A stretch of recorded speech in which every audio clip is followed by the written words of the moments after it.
Okay. So, magandang hapon and welcome po sa ating Sabbath School. And magpapatuloy tayo sa ating pag-aaral sa book ni Mark Dever, no? The Church. So, chapter 7, ang title po niyan is The Purpose of the Church or ang layunin ng iglesia. So, bago natin pag-usapan kung ano ang dapat gawin ng isang iglesia, kasi nga, layunin, ibig sabihin, ano yung gawain ng iglesia, kailangan muna nating itanong kung bakit umiiral ang iglesia. Bakit ba siya nandyan? At para saan siya nandyan? Kasi kapag mali ang ating pagkaunawa sa layunin ng iglesia, magkakamali rin tayo sa iba pang aspeto tulad ng pagsamba, pagiging kasapi ng lokal na iglesia, even yung pagdidisiplina at yung misyon na gagawin ng iglesia. Kaya mahalaga na matutunan natin at magkaroon tayo ng tamang kaalaman bakit umiiral ang iglesia. Ano bang layunin nito? So kung matatandaan po ninyo, ang iglesia po ay hindi gawa-gawa ng tao. Yan isa sa mga bagay na dapat nyong tandaan. No?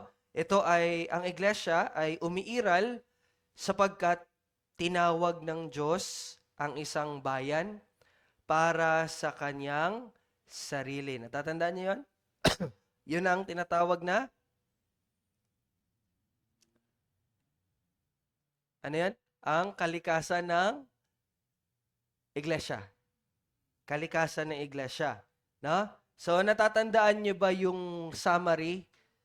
Ano ang paano or ano ang buod na pagkakasalaysay ng kalikasan ng iglesia? Anyone? So, I remember Kuya Jello gave us yung parang pinakabuod na pagpapakahulugan sa kung ano ang layunin ay kung ano ang kalikasan na iglesia. And this is very important kasi dito natin maunawaan ano yung iglesia? Ano yung kalikasan niya? Di ba? Sige po, anyone na, sige po, Tito Bong. Bal, pakiano.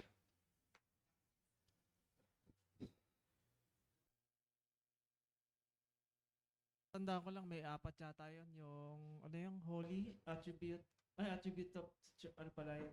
Yung pong apat is attributes po siya. Attributes, Sa Tagalog is katangian. katangian. So, iba po yung kalikasan Kalikasan. sa katangian. Oo. So, anyone na matatandaan niya, ano yung buod na pagkakasalaysay patungkol sa kalikasan ng iglesia?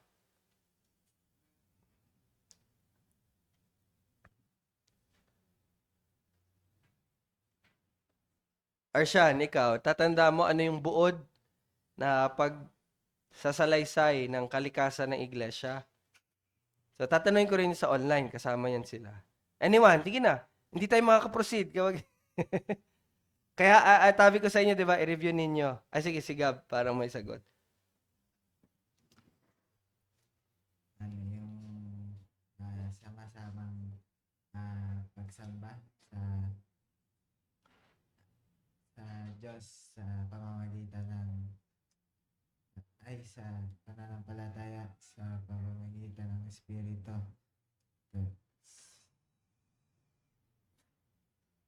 Parang ganyan. Actually, yon. Ano lang, kailangan lang natin itama yung pagkakastate. Pero yan, nasabi na ni Gab yung ibang aspeto. Tatandaan niyo yan. Tama yan. Nandun na tayo, binigyan na tayo ng hint. Actually, yun eh. Kailangan lang itama. So, ano nga yung buod ng kalikasan na iglesia? Ibig sabihin, kailangan natin matandaan yung buod na yon. Kasi by that, matatandaan nyo at maunawaan nyo, ano ba ang iglesia? Yun na yung pinakabuod na yun yung pinaka-essence. No? The nature. Ano yung nature ng church? Nature. Anyone? Sa notes nyo, hindi nyo matandaan? Wala. Sige, okay. Sasabihin ko po, listen carefully. Pakitake note. Ito po ang kalikasan or nature ng church. Ito po. Ready? Ang iglesia ay mga tinawag ng Diyos O, yung pinakauna, mga tinawag ng Diyos sa biyaya ng Diyos. Pangalawa, sa biyaya ng Diyos sa pamagitan ng pananampalataya kay Kristo. That's the third point. Sa pamagitan ng pananampalataya kay Kristo para sa kaluwalhatian ng Diyos. Pangapat na point, para sa kaluwalhatian ng Diyos sa pamagitan ng paglilingkod sa Kanya dito sa mundo. Okay? Okay, nakuha niyo yan? Ang kalikasan ng iglesia sila ay tinawag ng Diyos sa biyaya ng Diyos sa pamagitan ng pananampalataya kay Kristo para sa kaluwalhatian ng Diyos sa pamagitan ng paglilikod sa Kanya dito sa mundo. Kulang pala ako, ng sama-sama. Kailangan pala yun yung word na yun, ng sama-sama. Okay? Kuha nyo. That's the nature of the church. Hindi siya building. Kita nyo yan? Because ang church ay mga tinawag ng Diyos. So, yun na yun. Sunod-sunod na yun. Sa biyaya ng Diyos, sa pamagitan ng pananampalataya kay Kristo, para sa kaluwalhatian ng Diyos, sa pamagitan ng paglilingkod sa Kanya dito sa mundo ng sama-sama. Napakahalaga na may salitang sama-sama. So, hindi yan sabuag. Hindi yon hiwa-hiwalay. Okay? So, kuha nyo na yung nature ng church.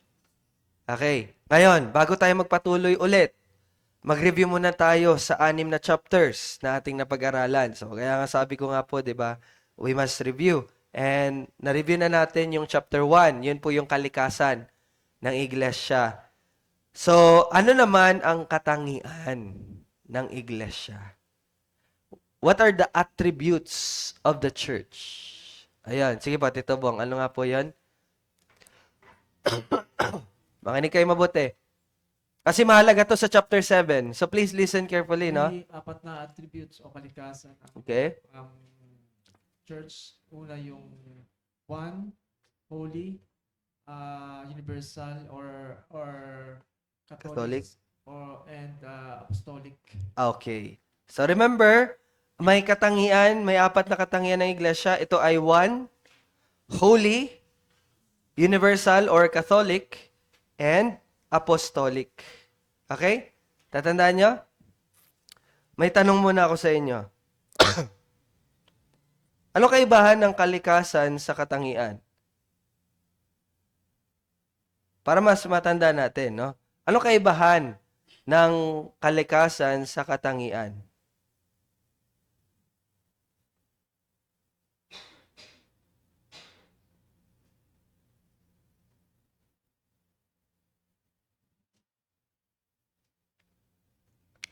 Difference ng nature sa attributes. Kalikasan, tsaka katangian. Di ba, in-explain ko to sa mga lalaki nung nag-ano kami. Tandaan nyo? Anong kaibahan ng kalikasan sa katangian?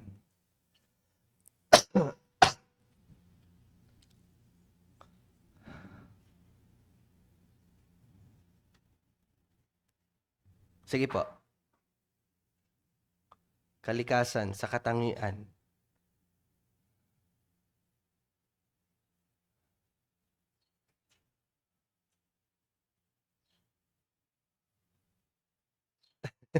Hirap, no?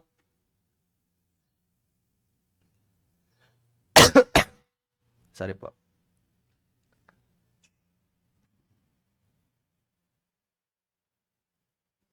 Yung kalikasan, yun yung tungkulin. Actually, iba po yung tungkulin. Iba-iba Iba pa po yung tungkulin. Sige. Anyone, paano nyo ma-differentiate yun? Akala nyo, sabat-sabat school, kikinig lang kayo. Di ba? Ang anong kalikasan ng iglesia? Tinawag ng Diyos. Ayon sa biyaya ng Diyos. Yun, naroon na yun. And then you have the attributes. It is one, holy, universal, and apostolic. So, yan. Kalikasan and katangian. So, what's the difference?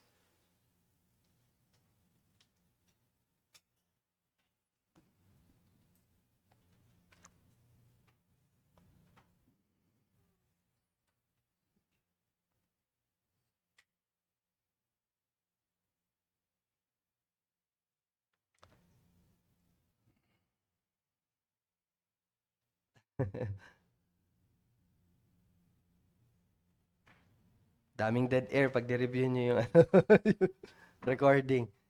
Sige, okay lang. May mahirap kasi talaga, ano. Wala, di tayo makapagpatuloy. Wag wala sasagot. Okay, bigyan ko kayo ng hint.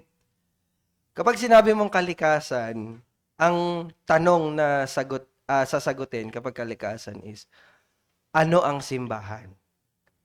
Ano ang simbahan? Pag sinagot mo yan, kalikasan yung isasagot mo. Kalikasan ng iglesia.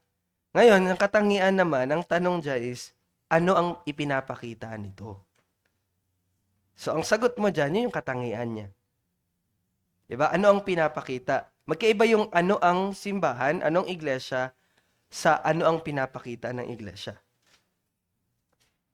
Okay? Nagets nyo? May maisip ba kayong analogy or example?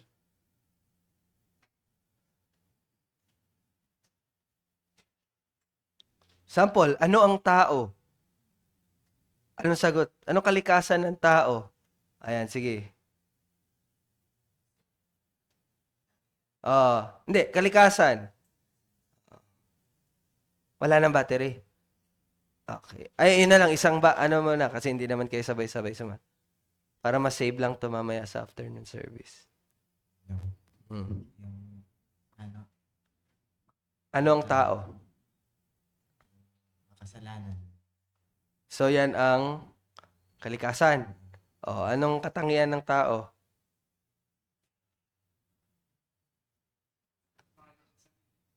Wala sarili. Katangian niya.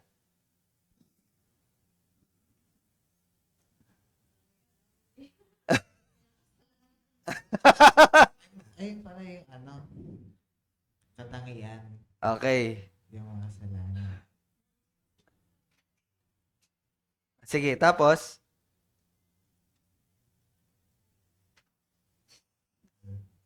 So, katangian yon. So, anong kalikasan niya? Ano siya? Tao.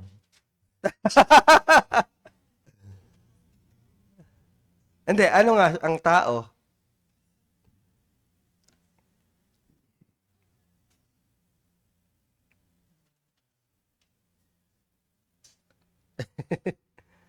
Namamatay.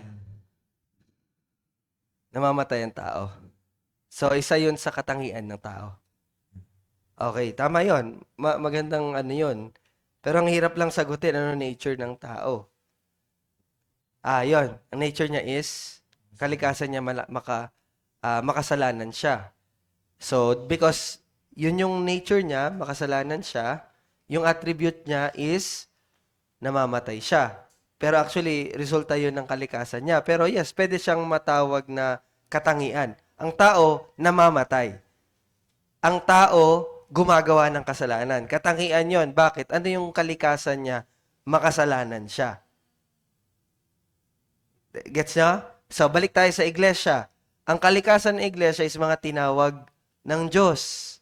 So, yun yung nature niya at isa sa katangian na pinapakita na ang church ay tinawag ng Diyos, iisa sila.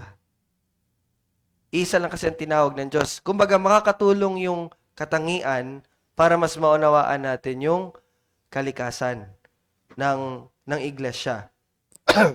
Naintindihan niyo yun? Hindi pa rin. Kamot ulo. Ano pa? So, okay. Para mas maging ano pa, example. For example, ang Diyos. Anong kalikasan ng Diyos? Siya ay may sinabi sa Tito Bong, banal, makapangyarihan. Ano pa? Ha?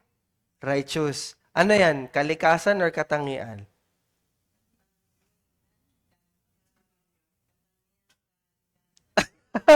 Makabayan, makabos. Okay, yung mga sinabi nyo, katangian yon. So, anong kalikasan niya? Malapit ka na. Pwede.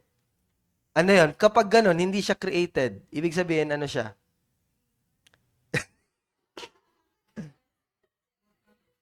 Ah, malapit na po. Pag immortal ka, ibig sabihin, malapit na. Pag eternal ka, ano ka? Starts with letter D. Divine. Ang kalikasan ng Diyos, divine yan. So dahil divine yan, ano mga katangian niya? Holy yan, walang katulad yan, righteous yan, eternal yan, katangian yan. Okay? Gets nyo na? Coca-Cola. Or nalilito pa rin. Okay na po. Oh, tagal ng review natin. Okay, pero at least ngayon, nagiging malinaw na sa inyo yung katangian tsaka kalikasan. Wala na magsabi-sabi ka, anong kalikasan ng iglesia? Tapos hindi mo alam ano ibig sabihin ng kalikasan. Di ba? So now, na naintindihan natin, ngayon, another review. Yung pangatlo. Di ba? Ang pangatlo is the marks. Marks of the church. Ibig sabihin sa Tagalog, mga tanda ng iglesia. Ano nga yung mga tanda ng iglesia? May dalawa. Tanda. Pag sinabing tanda ng iglesia, mga tanda yon na iglesia siya. Tanda ng tunay na iglesia. Ano yung mga tanda ng tunay na iglesia? Dalawa. May dalawa. Una, Naggagawa ng very stable tsaka ng anong tawag doon? In one word. Sacrament. Sacraments or ordinances. Tama. Yon yung una. Ang isang tanda ng iglesia ay nagsasagawa ng ordinances. Pangalawa, ay actually yung una is yung pangalawa sasabihin. Pangalawa yun eh. Yung una, tanda. Ha? Ano? Ano yung main? Sa notes nyo, hindi nyo na notes yun. Dalawa lang yun. Arshan, yung online ha, kasali kayo. Tanda. 65? Matanda yon, hindi yung tanda. Sige na. Main. Dyan. Tinurahan natin to. Wala. Tanda, isa pa is? Sige.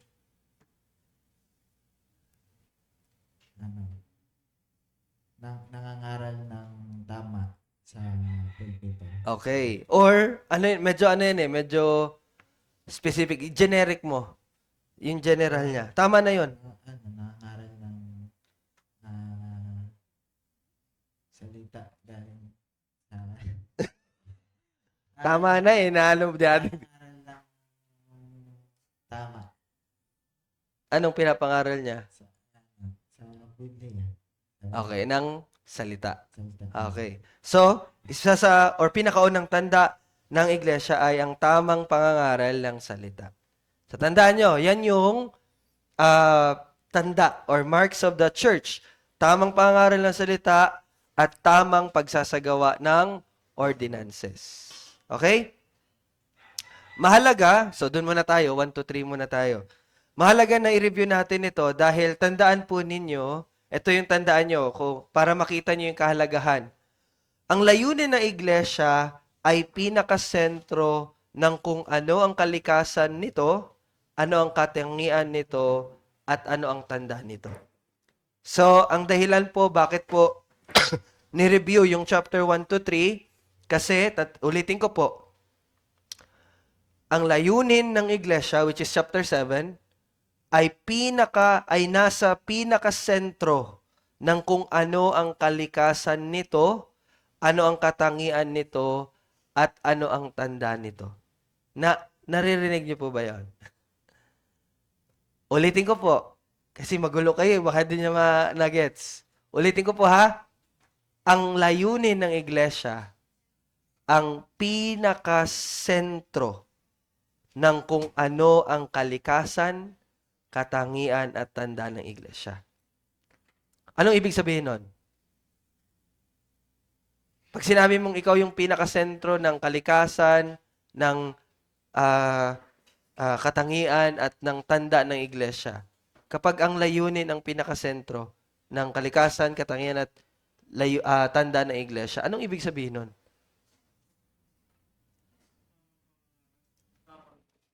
Hindi po. Bali, ano lang pong ibig sabihin kapag sinasabi mong ang layunin ang siyang sentro ng kalikasan, katangian at tanda ng iglesia? In your own words, paano nyo po yun ipapaliwanag? Ibig sabihin, ha? Medyo mahirap ba yung tanong ko? Ibig sabihin, okay, ganito na lang po. Ibig sabihin po, ganito yon. Pasensya na po kung medyo maano yung tanong ko. Ganito ibig sabihin. Kung ano ang simbahan, ibig sabihin kalikasan niya, at kung ano ang pinapakita nito, ibig sabihin katangian niya, at paano ito nakikilala, ibig sabihin tanda ng iglesia, ang lahat ng iyon ay nagmumula sa layunin nito. Di ba, nagtanong ako anong ibig sabihin ng ang layunin ng iglesia, ang pinakasentro sa kalikasan, katangian at tanda nito. Ang ibig sabihin po nun ng statement na yon is ganito.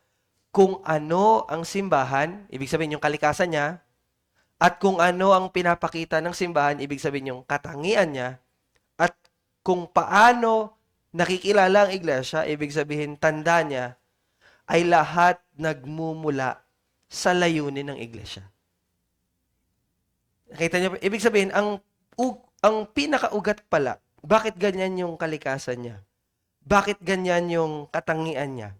Bakit ganyan yung tanda niya? Is ang pinag-ugatan ng lahat ng iyo ay yung kung ano ang layunin niya. Nakukuha niyo po yon? Hindi the other way around. Ulitin ko, hindi yung kabaliktaran. Hindi yung, kasi ganito yung kalikasan niya, ganito yung katangian niya, ganito yung tanda niya, kaya ganito yung layunin ng iglesia. Baliktad po. Ganito ang layunin ng iglesia, kaya ganito ang kalikasan ng iglesia. Kaya ganito ang katangian ng iglesia, kaya ganito ang tanda ng iglesia. Kaya ganito kahalaga yung chapter 7. Kita niyo po yan? Bigyan ko yan ng halimbawa, pero may nakasulat pala ako dito. Sa madaling salita po, ang simbahan ay kung ano ito upang tuparin ang layunin ng Diyos. Ulitin ko po ibig sabihin nun, ang simbahan ay kung ano ito upang tuparin ang layunin ng Diyos. Hindi yung kabaliktaran. Ang pagkakakilanlan at mga katangian nito ay hinuhubog ng dahilan kung bakit ito nilikha ng Diyos. Hindi yung kabaliktaran. Yun nga, yung sinabi ko kanina. Okay? Naintindihan niyo po? Pakapaliwanag sa sarili niyo salita. Sige po, Tito Bong, para marinig niyo. Anong ibig sabihin? Yung in-explain, wala na yung battery yan. Yan ba? Ano ibig sabihin nga po? Nauna yung layunin niya bago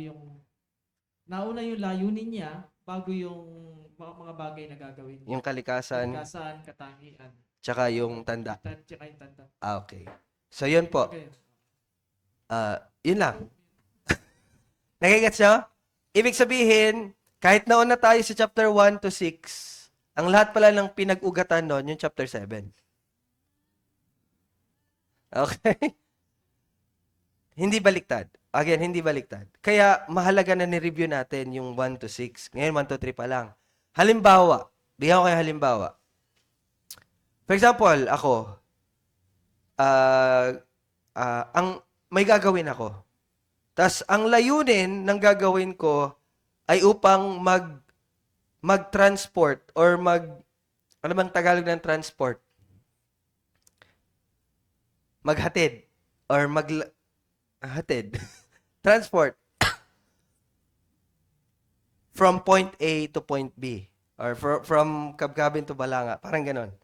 Yun yung layunin ko. Gusto ko meron akong isang bagay na magta-transport sa akin or sa mga gamit ko from dito na lugar hanggang doon sa lugar na ito.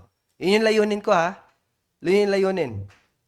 So, anong magiging kalikasan nung bagay na yon? Or in other words, yung sasakyan. For example, hindi pa na-invent yung sasakyan. For example, ako yung creator ng sasakyan. Ang layunin ko, gagawa ko ng sasakyan. At yung sasakyan na yon, ang layunin nun, to transport something or someone from point A to point B. Yun yung layunin ko. So, ano ang magiging kalikasan nito? Kung gusto ko na ang layunin, again, ang layunin ko, yung sasakyan, makapag-transport from point A to point B. Yan yung layunin ko ha. So, ano dapat ang magiging kalikasan nung gagawin ko? Oh, yun yung layunin, makapaghatid. So, ano ngayon dapat ang kalikasan niya?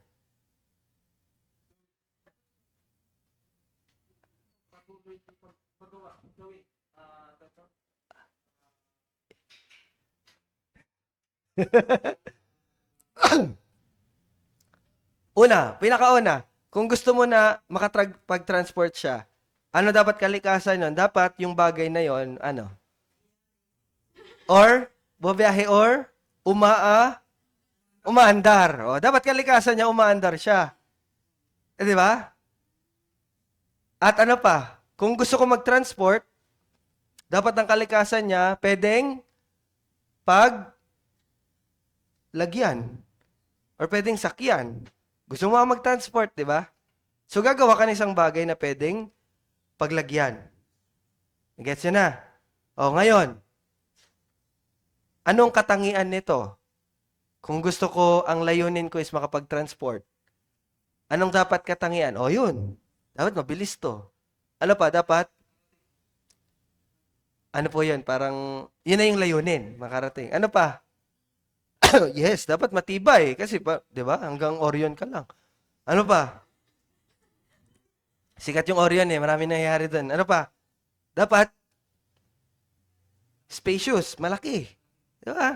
Ano pa? Dapat komportable, sakyan. Ang daming pwedeng maging katangian. So, anong tanda na ito ay sasakyan? Yun. Ang tanda niya may gulong. Paano yan aandar kung walang gulong? Hindi mo masasabing sasakyan yan kung walang gulong yan. Paano andar yan? Lumilipad? Airplane? Di ba? Ito ay may gulong. Ano pa? Ano pang tanda niya? Merong isa yon, pero yung pinaka-main nun, anong kailangan nun ng gasolina? May makina dapat. Hindi sasakyan pag walang makina. Di ba? Ano pa? Dapat merong? Hindi. Yung sasakyan eh. May manubela. Hindi sasakyan yan kung walang manubela yan. At lastly, may upuan. See? Nakikita niyo yan? So, ang layunin ang nauuna bago makreate yung kalikasan nito, katangian nito, at ano yung tanda nito. Ganon din sa iglesia. Kuha nyo na. Hindi pa rin? Ayan lang po. Dito natin makikita na ang kalikasan, katangian at tanda ng sasakyan ay hinubog ng layunin ng sasakyan. Okay? Bagaman una nating pinag-aralan ng kalikasan, katangian at tanda ng iglesia, naunawaan natin ngayon na ang pinagmulan ng lahat ng iyon ay ang layunin nito. Kaya siya tinawag ng mga tao at sa biyaya ng Diyos, pamagitan ng pananampalataya kay Kristo upang luwalhatiin siya sa pamagitan ng paglilingkod sa mundo ng sama-sama. Dahil ang layunin niya is, hindi pa natin inalam yung layunin ha? Wala pa. Pero introduction pa lang. Gusto ko lang makita ninyo. Yon. Dahil diyan, dito natin makikita, mga kapatid, listen carefully, na ang layunin ng iglesia ay isang napakahalaga at importanteng bagay na dapat nating gawin. Because lahat nung pinag-aralan natin chapters 1 to 6, dito nagmumula sa layunin nito. So kung ano natin, it has the highest priority. Kumbaga, hindi pwedeng hindi natin magawa ang layunin ng iglesia. Kasi nga, kaya nga yan ang katangian natin eh. Kaya nga yan ang kalikasan natin eh. Kaya nga yan ang tanda natin for the very purpose na ito yung layunin natin. So hindi pwedeng hindi gagawin ang layunin. Nakikita niyo yun? Kasi yun yung pinakaugat ng lahat ng ito. Mainit ha? Diba?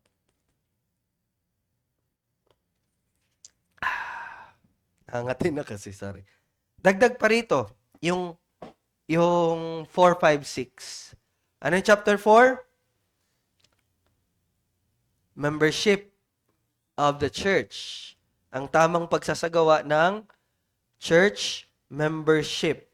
So ano nga yun? Ano nga yung isa sa pinaka general at main na dapat nating tandaan sa church membership? Pag magpapa-member ka, ano ka dapat? Ito yung pinakamahalaga. Isa lang ang ano ko. Ito yung pinakamahalaga. Sa church membership, ano yung pinakamahalaga para maging member ang isang tao? Pinakamahalaga. Ha? Yes. Ito ay dapat mananampalataya. So in church membership ng iglesia, binubuo siya ng mga mananampalataya. So that's chapter 4. Chapter 5, pamumuno sa iglesia or polity. So ano nga yung natin, government style natin? Democratic. Ano nga tayo? Ano yung natin, pamumuno sa iglesia? Anong style? Okay, yan na is congregationalism. Ano ibig sabihin nun? Anyone, please, Mike, para marinig sa online. Ano ibig sabihin ng congregationalism? Pinamumuan ng congressman? Hindi. Ano? Okay. May tinatalaga. Parte yun, no? Sa pamumuno, may tinatalaga. Pero ang tanong po is, ano yung congregationalism? Anong ibig sabihin nun?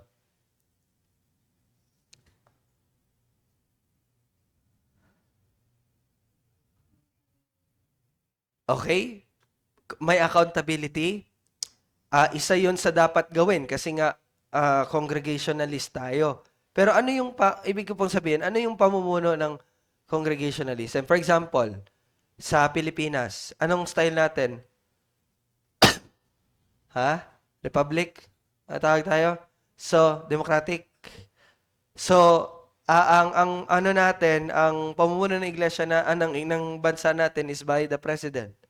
Ibig sabihin, ang namumuno ang presidente. So, ano yung congregationalism? Paano pinamumunuan ang iglesia? Pinamumunuan siya ng iglesia? Pinamumunuan ng iglesia ng yes, Panginoong Hesukristo, nandun na tayo. Pero yun nga, yung congregationalism ng pastor,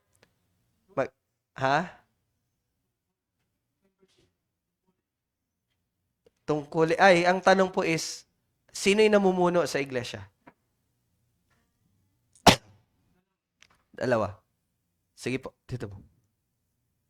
Dalawa daw. Sabi ni Tito Bong. Nakauna. Ay, Matatanda sa iglesia at elders and deacons. deacons. Okay. So, yun yung sagot ni Tito Bong. Anyone would agree or disagree? And, siguro. Pero kasama rin tayo. Kasama rin. Yung membership. Yung members. May tungkulin. So, lahat, kumbaga. Kumbaga, Okay. So, ibig sabihin, may pananagutan lahat. sa isang congregation. Okay. Bawat isang pastors, elders, congregational. At two office yung elders And deacons. and Members. Okay. Pero gawin nating malinaw. Ano po? Kasama po ba ang pastor sa namamahala? Hirap ng tanong na. Pag congregationalism, kasama ba yung pastor sa namamahala?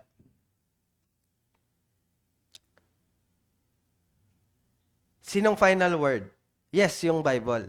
Alam ko na po sasagot niya yan. Ang ano ko lang dito, yung ano, ang ano natin dito is, yun nga, ang issue ngayon, yung pastor ba or yung members? Silang dalawa? Pwede naman, tama naman, sila naman talaga. Pero meron kasing sagot talaga doon. Members or pastors?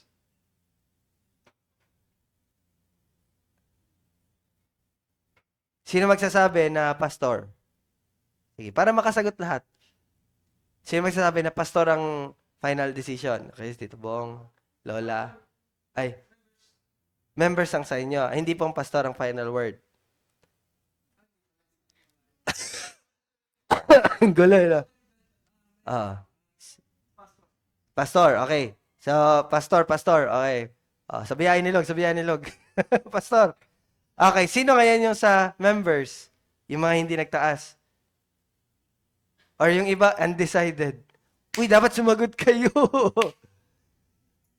Kanino ang final decision? Pastor or sa members? Pastor po. Sige, yung sa iba, pastor. Yung iba, members. Wala? Wala kayong sagot?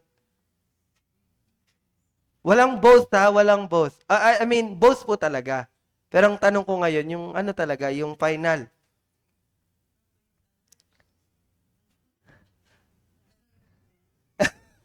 Okay, ang sagot is the congregation. Kaya nga congregationalism eh. Okay? Congregation. Paano nangyayari yon? Anong purpose ng pastor? Ha? Okay, yun yung purpose. Yun talaga main purpose ng pastors. Tandaan niyo po, bakit congregation? Kasi ang congregation ang nag-a-appoint kung sino ang magiging pastor. It's not the pastor appointing himself. Okay, ako nagsimula nito, ako pastor nyo. No, time will come na magboboto tayo. Sino gusto yung maging pastor? Si Gab? Tito Bong? O yung may darating? Or ako? Nasa sa inyo yun. Pero yun nga, guided by dapat ng Word and the Holy Spirit. At ganun din sa pagpasok ng bagong member. Kung may gustong pumasok na member, sino magde-decide, pastor? Hindi.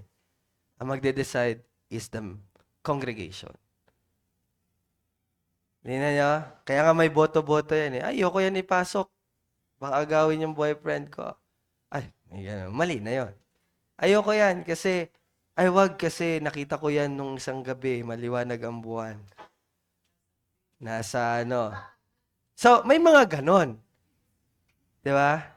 So, although, yes, nandyan yung pastor to preach and pangalagaan yung kaluluwa ng mga members, but the polity ng iglesia, ang congregation. And ang pastor is parte ng congregation. Okay, may ano lang siya, may office nga lang siya. Okay? Nandun yung office niya. Joke lang. Okay po, malinaw na yung polity. Okay. Lastly, lesson 6, yung disiplina ng iglesia. Ano nga ang purpose? Bakit may disiplina? Marami, no? Pero ano yung main na matatandaan nyo?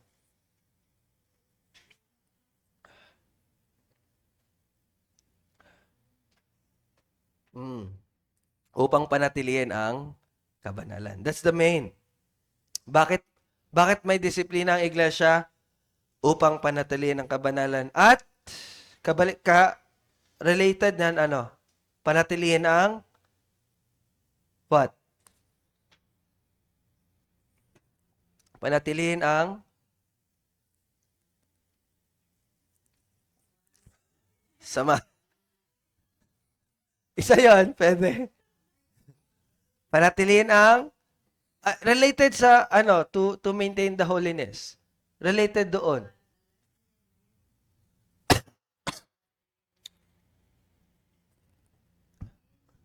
Jin.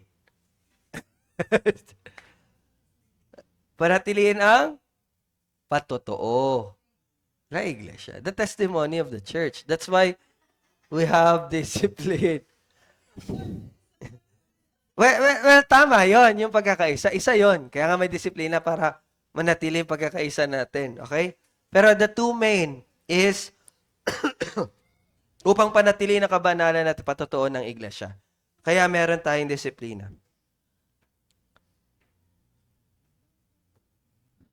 Ito, yung na yon, yung 3 lessons na yon, yung church membership, polity of the church, at discipline of the church ay mahalaga din po sa layunin ng iglesia. Pero bago yan, nag-review na tayo actually. Tapos na to. So, sa pagpapatuloy, tandaan po natin na ang mga ito ay mga kasangkapan upang gawin ang layunin ng iglesia. Ito na yung kaibahan, yung division ng tatlo. Ano nga yung first three? Bakit mahalaga yon? Sa layunin. Bakit meron yung tatlo? Dahil yung tatlong iyon, yung chapter 1, 2, 3 ay hinubog sa tadyang. Hindi. Hinubog sa layunin ng iglesia. Ngayon, ito namang tatlo, 5, 6, ay 4, 5, 6. Ito naman sila, take note nyo po. Yung tatlo na yon, yung membership, polity, at discipline, yun naman ang mga kasangkapan upang gawin ang layunin ng iglesia. Kita niyo po yon? Para madaling maunawaan, yung tatlo, yung kasangkapan na yon ay upang makatulong sa pagsasagawa ng layunin ng iglesia. That's why reviewing 4, 5, 6 ay very important kasi kasangkapan natin yon to do the purpose or layunin ng iglesia. Gets yun na yung division ng tatlo. Ngayon, paano ito nakakatulong upang isagawa ang layunin ng iglesia? Yun yung tanong.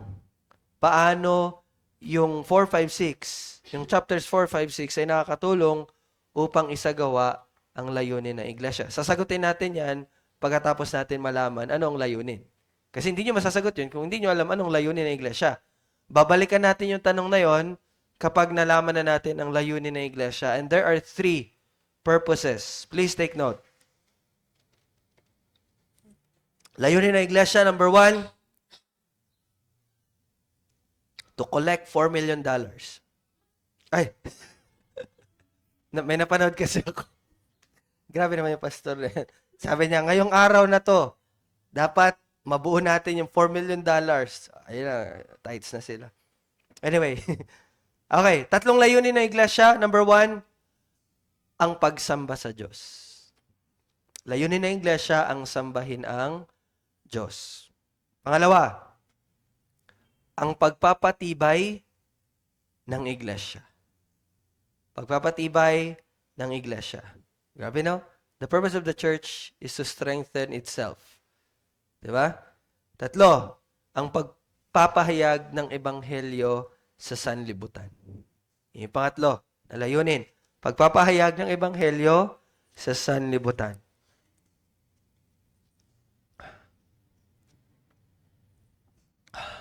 Upang mas madaling matandaan po ninyo yung layunin para hindi nyo makalimutan, 3 direksyon. Upward,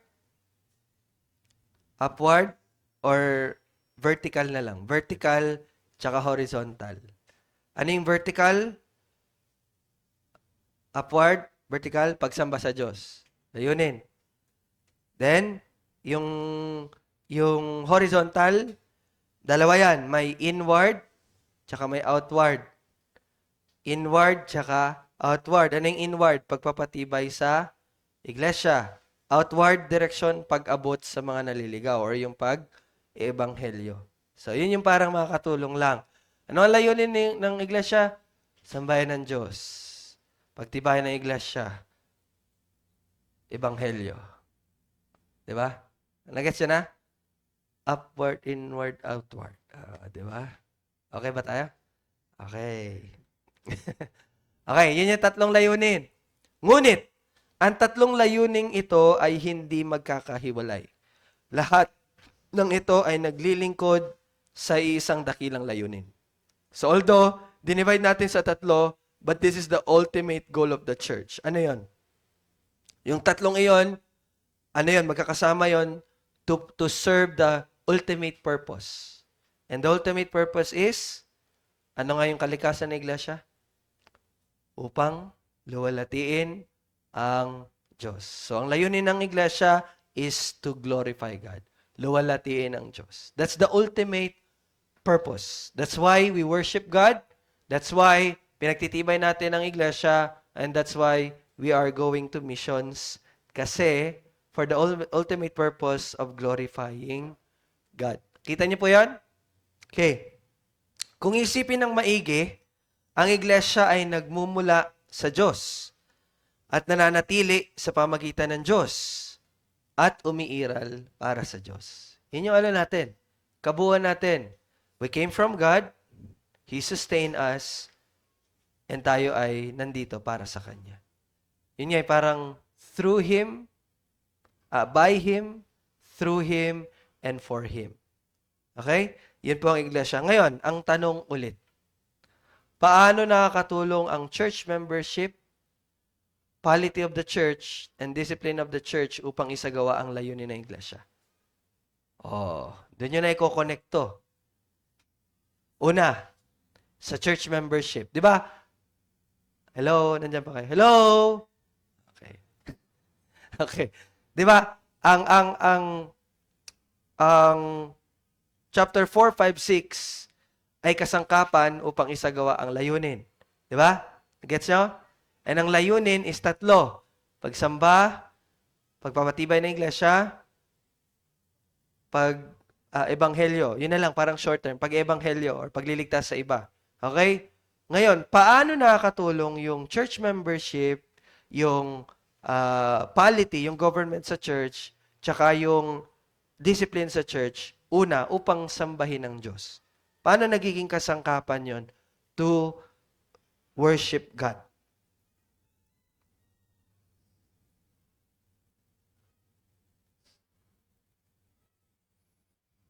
Paano? Hindi naman necessary na lahat yung 3, no?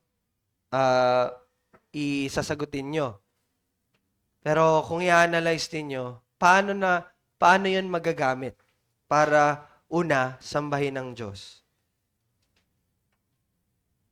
Actually, magagamit pala yung 3 sa pagsamba sa Diyos. Ay, baliktad pala. Sorry. Focus pala tayo doon sa chapter 5. Paano nagiging kasangkapan ng chapter 5 or ang chapter 4 pala, ang church membership, to worship God, to build up the church, and to evangelize the world. Paano? Yung church membership, anong kahalagahan nun? Una, sa pagsamba.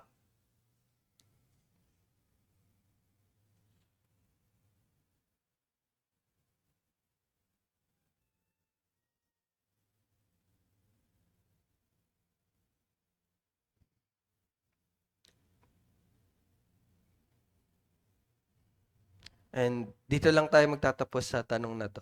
Spend natin yung remaining 27 minutes for discussion. Sige, discussion tayo. Church membership muna. Paano yan nakakatulong sa pagsamba? Paano siya nagiging kasangkapan to worship God? Ito, it requires lahat ng natutunan ninyo. Parang gano'n.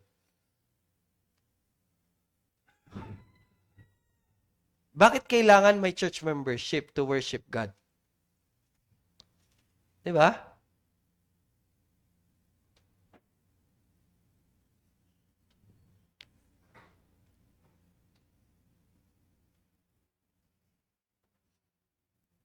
Ito, wala to sa libro ni Mark Dever. Hindi nyo to makikita. Sige, si Gab daw. May sagot si Gab. Mike. Para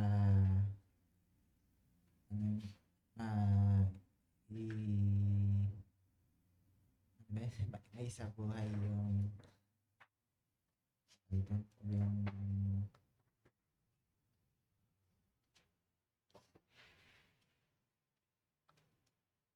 pananampalataya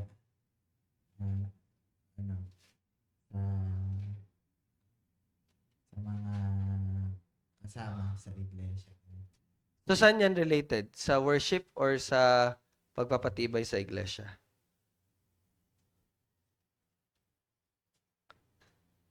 Parehas. Kasi Pareho. yung natutunan sa kayo mga mag-worship.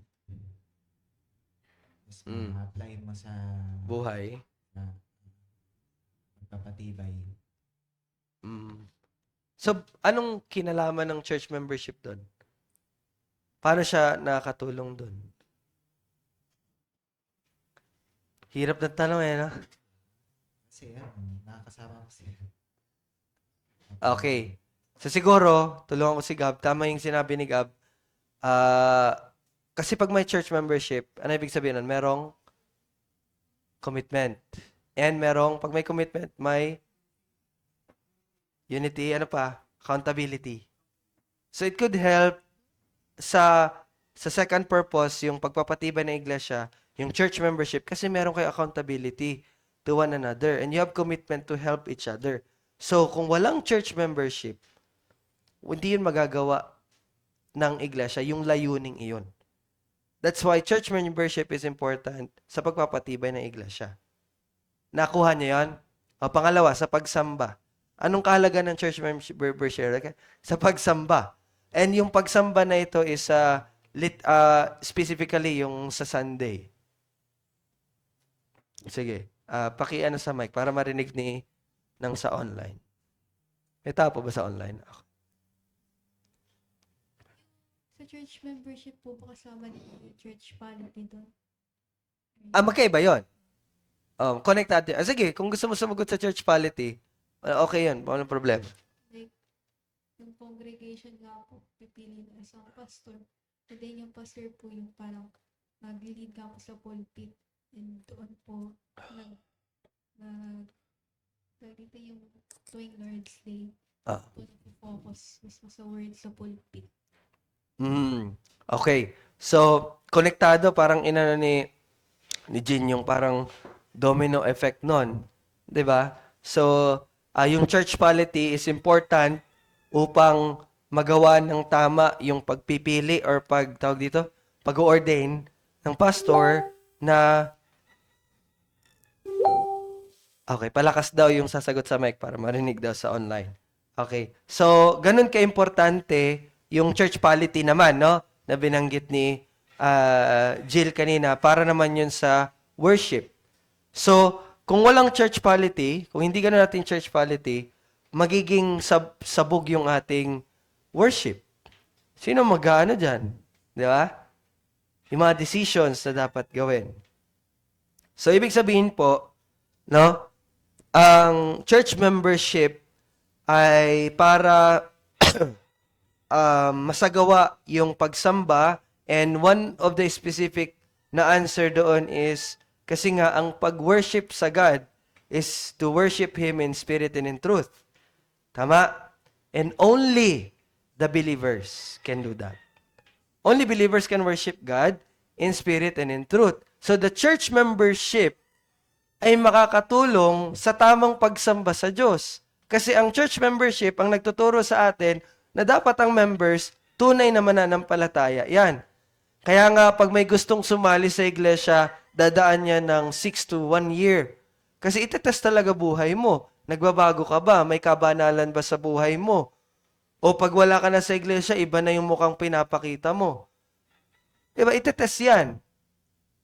Para may isagawa ng tama ang pagsamba. Okay, ganun din sa pagpapatibay. Di ba? Church membership yan, sinabi nyo kanina, will help to have accountability, di ba? Commitment, that will help for the pagpapalago ng iglesia, pagpapatibay. And paano naman ito nakakatulong sa mission? Dahil may church membership, alam natin kung sino ating pananagutin. Connected doon sa church discipline. Ano nga ng church discipline? Panatilihin ang kabanalan at patotoo ng iglesia. Kung walang church membership, ay hindi natin magagawa yun. Kahit gumawa ng kasalanan sa labas yan, hindi natin magagalaw yan. He is not a member of the church. Although mapapagsabihan natin. Pero we cannot require discipline. O, di ba? Papasok na naman yung discipline. Nakikita niyo po yung dynamic nun? Kaya, again, yung 4, 5, 6 will help na maisagawa yung layunin. Pangalawa, ang pamamaraan ng pamumuno sa simbahan. Yung chapter 5. Ito ay umiiral upang tulungan ng simbahan na tuparin ang layunin nito. Hindi para gayahin ang makamundong sistema. So sa makatuwid po, napapanatili ang kabanalan ng iglesia para sa mas nararapat na pagsamba at mas effective na paglago at misyon. So the church polity this time, ang role na ginagawa ng chapter 5 or church polity is upang magkaroon ng iglesia ng sistema na hindi katulad ng sistema ng mundo. Kaya may church polity. Para hindi tayo maging katulad ng mundo. No? So kapag hindi tayo nagiging kamukha ng mundo, so we can worship Him truthfully. And mas magiging effective yung paglago natin. Kasi na-encourage tayo, hindi tayo na natitisod. Di ba? And yes, sa misyon. Bakit? Napapanatili natin ang patotoo, kabanalan. Through the church polity. At church discipline, ang pagtutuwid sa kasalanan sa loob ng simbahan na hindi para parusahan ang mga members, kundi para ibalik at patibayin ang mga mananampalataya at panatilihin ang patotoo ng simbahan. So again, ito'y makakatulong again para sa pagpapatibay kasi nga sa church discipline, tinatama mo yung kapatid mo, and so natatama mo siya, and so napapatibay mo siya sa kanyang pananampalataya. And kabilang doon, yung patotoo ng simbahan napapanatili. So nagiging effective tayo sa ating pag-eebanghelyo. Marami pa tayong pwedeng sabihin, pero yun yung general na makikita natin. Nakuha niyo po yun? Sa madaling salita po, yung mga alituntunin or rules, yung pamumuno at sistema ng pangangalaga ng simbahan ay mga kasangkapan na ibinigay ng Diyos upang tulungan ng simbahan na sambahin siya, patatagin at palaguin ng mga miyembro at maabot ang mundo. Sa kabuuan, ang lahat ng aspeto ng simbahan, ibig sabihin yung nature niya, yung katangian niya, yung tanda niya, ay nilikha upang tuparin ang layunin na ibinigay ng Diyos. Yun po yung sinabi ko kanina sa inyo. Dahil may layunin ng Diyos, nangyari yung kalikasan, katangian at tanda niya. At iyon ay, yun nga, maisagawa ang layunin ng iglesia na ibinigay ng Diyos. Ano yung tatlong layunin ng iglesia? Ay, wala agad. Sambahin, ay yung layunin po.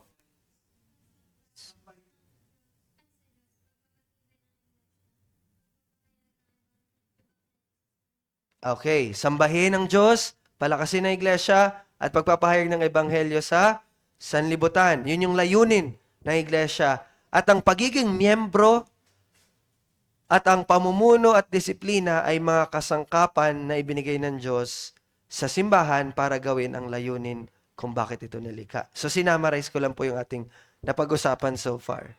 And this is just introduction. Paragraph 1 pa lang to doon sa book. No? Ngayon, mga tanong sa talakayan. Talakayan na tayo. Okay. But before that, may tanong po kayo patungkol doon. Nakita niyo na po ba yung clear na division nung 3, nung 6? No? Tandaan niyo yan, mahalaga yon. So ngayon, kung wala kayong tanong, ako po yung matanong. Bakit mapanganib kapag ang pangunahing layunin ng mga iglesia ay ang pagbibigay lugod sa kagustuhan ng mga tao? So wala to sa yung sa comprehension. Ano na to, application tayo. So bakit mapanganib po kapag ang layunin ng iglesia ay ang pagbibigay lugod sa kagustuhan ng tao? Example, makita yung church na ang preaching is about yayaman ka, no? May magbigay ka at bibigyan ka ng 1,000,000. So ano po ang danger nun? Para sa inyo, ano yung magiging danger kapag ganun? Ha?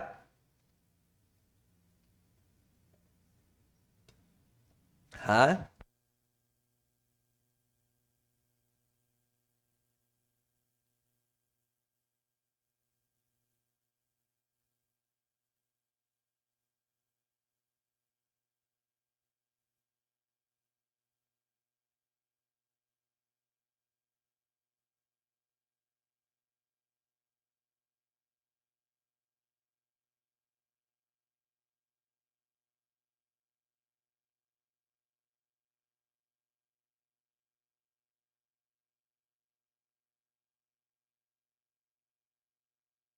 idea.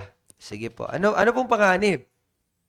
Habang ang panganong layunin ay ang pagbibigay lugod sa kagustuhan ng mga tao. Ano mangyayari sa atin kapag ganun ginagawa natin?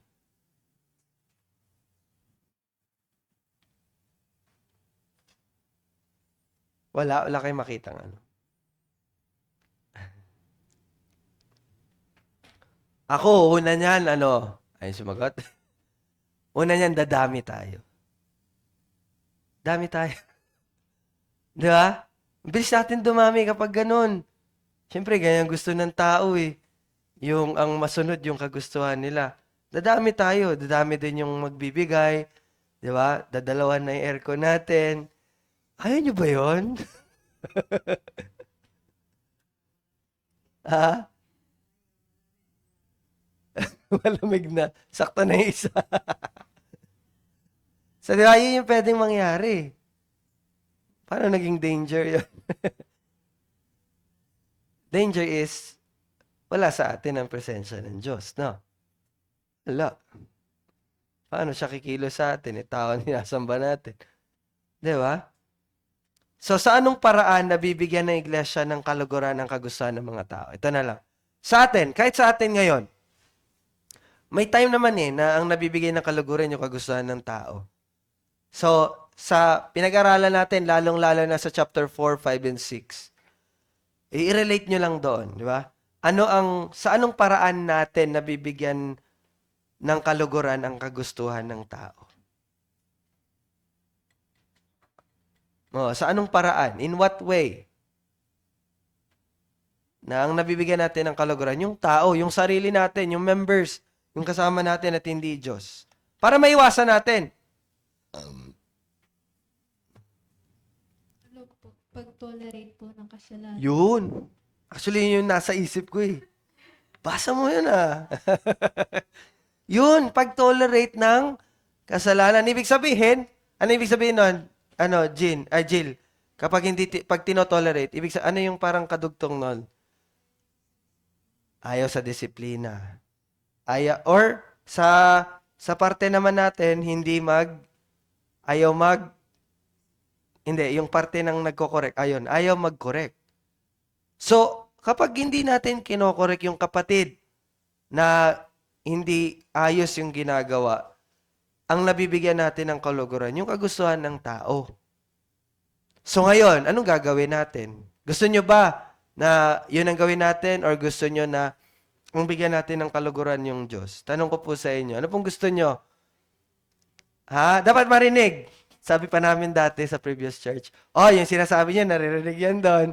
Ay, ganun pa kami mga Pentecostal lagi. Sige, kayo po, gusto nyo ba na mabigyan ng kaluguran yung tao or Diyos? Diyos. Sigurado?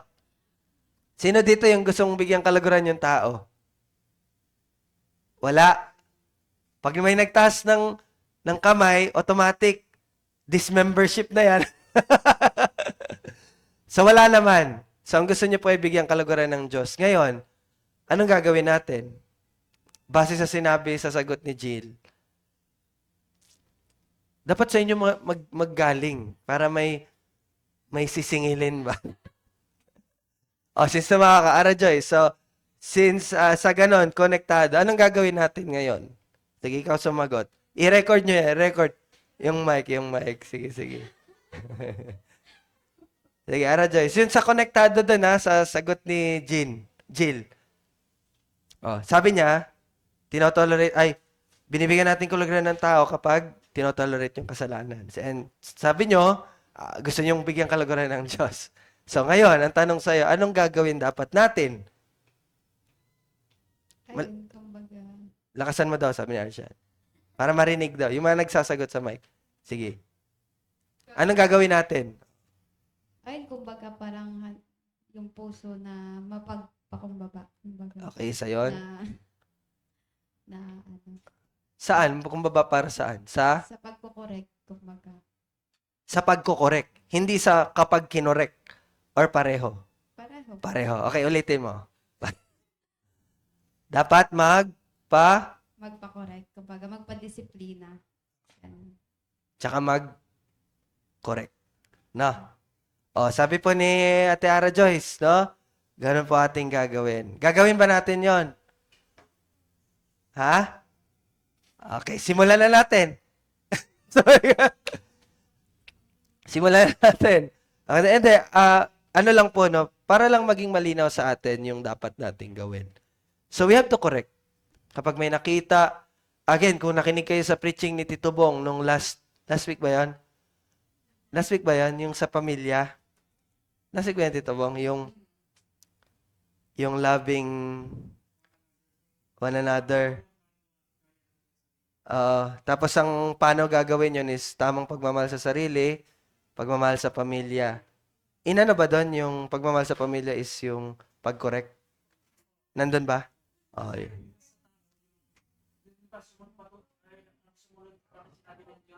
Mike. Sige po, sige, review. Mahalin mo na yung kapwa, gaya na yung sarili. So, sinunod ng Diyos yung gaya na yung sarili dahil likas sa tao. Yung Alin ang sarili? mahalin ng sarili. So, ang tamang sinabi doon, yung may mga maling pamamaraan na minamahal ang sarili. Okay. And then yung sa ano po, yung sa pamilya. Yung sa pamilya naman, ayun nga, yung kumbaga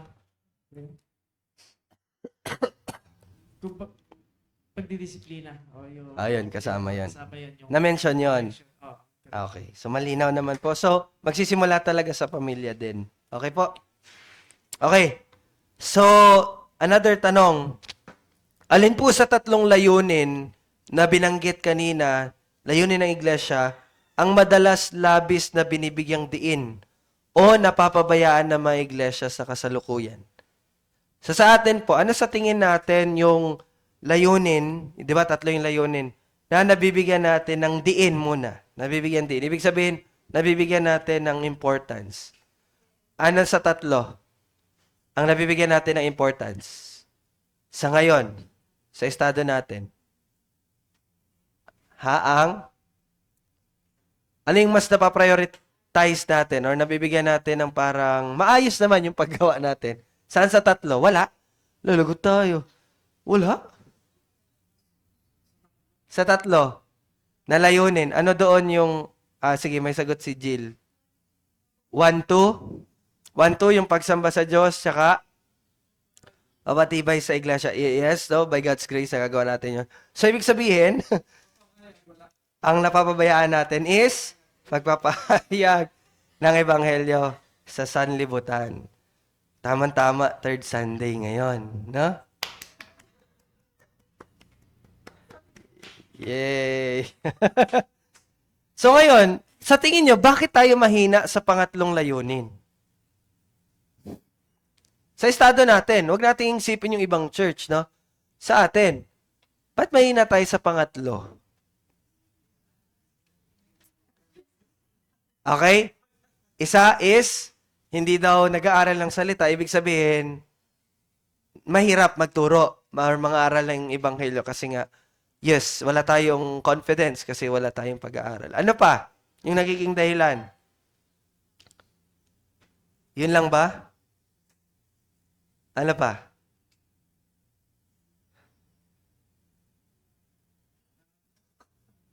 Naantok. Tinuro si Gab. Naantok lagi. Sige, ano pa? Takot? Takot ba? May takot pa ba sa atin? Nahiya. Nahiya, okay. Ba't pa tayo nahiya? Kumaga, tama bang sabihin dahil natural sa tao? Ha? Tama ba sabihin yan? Dahil natural sa atin, mahihain tayo eh. Tama ba? Mali na, no? Ano ibig sabihin? Anong dapat? Dahil mahal natin yung sarili natin. Totoo naman, di ba? Oh. So, kung ganon, anong dapat nating gawin bilang individual na member ng local church? Arshan, baka may masagot ka, please, no? Naririnig ba siya? Ate Ana? Naririnig ba?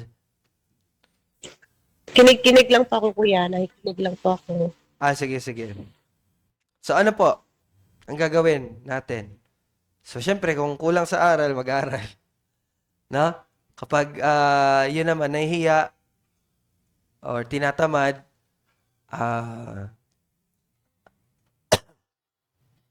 ano talaga yan din? Konektado yan doon sa una, yung walang pag-aaral. Hindi kasi po tayo namomold na sasaturate ng word eh. So, kaya po talaga nagiging mahina tayo sa ganitong gawain. So, paano yan mamaya? Paano yan mamaya? Tapos ako mag-share. Gusto mo singahan ko sila eh. Grabe, dami natin. Dolo, isa lang na isa. Meron naman doon eh. Oh, may mga tracks na. At least namimigay. At least namimigay. Di ba? Okay, we will have a meeting no after the afternoon service. Pag-usapan natin 'yan. We're not ready yet no para lumabas ngayong hapon. So, at least meron tayong next Sunday. Kaya, di ba? Third Sunday talaga kasi. At least may allowance, no? Pero this is one of the, di ba sabi nga, layunin ng iglesia. And kung tatandaan at sana natandaan niyo yung sabi ko po, kung yung kalikasan ng iglesia, katangian niya, tandaan niya, ay hinubog nung layunin, ibig sabihin, mahalaga na wag nating isa baliwala yung layunin ng iglesia. Hindi dapat natin yon hindi ginagawa. Dapat gagawin natin yon. This is very serious, mga kapatid. And alam nyo bakit may membership, may polity, at saka may discipline? Dahil ginagamit yon upang gawin ang layunin ng iglesia. Sa madaling salita, lahat ng pinag-aralan natin sa chapter 1 to 6, lahat yon inihanda para sa atin para gawin ang layunin ng iglesia. So, bakit hindi natin gagawin ang layunin ng iglesia? Huwag na lang tayo mag-aaral ng chapter 8. Kung isipin, kung hindi natin gagawin tong chapter 7, yung layunin ng iglesia, ay huwag na lang tayo magpatuloy sa chapter 8. Anong purpose nun? Okay na tayo lang sumasamba dito. Yun na lang, sasabay. Samba na lang. Tsaka magpalakasan na lang sa isa't isa. Iiwan na yun. Bayaan mo na yung mundo.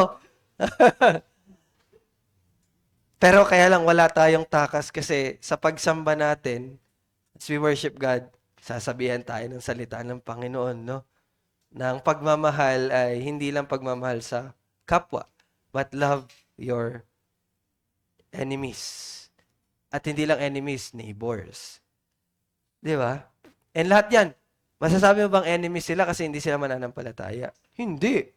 Baka po iniisip niyo yung enemies, yung unbelievers, enemies na agad yan, ha? Hindi. Ang enemies natin is yung mga umuusig sa pananampalataya. Paano yung mga neutral lang? Hindi sila enemies. Neighbors sila. And they needed help. Pag sinabi sa'yo ng Diyos, love your neighbors, ay patay ka. Preach the gospel yon. Nakikita natin yan. So, wala pa rin. Tutugisin tayo doon sa unang layunin, yung pagsamba sa Kanya. Na? So, mamaya po, after afternoon service, magmi-meeting po tayo sandali, no? How can we prepare at anong gagawin natin sa evangelism? So, ayun po. Dito tayo magtatapos sa ating, no? Yung aking piniprayer is 1, 2, 3, 4, 5. May 6 pages pa pala. Hindi natapos. Ha? Ano? Ano?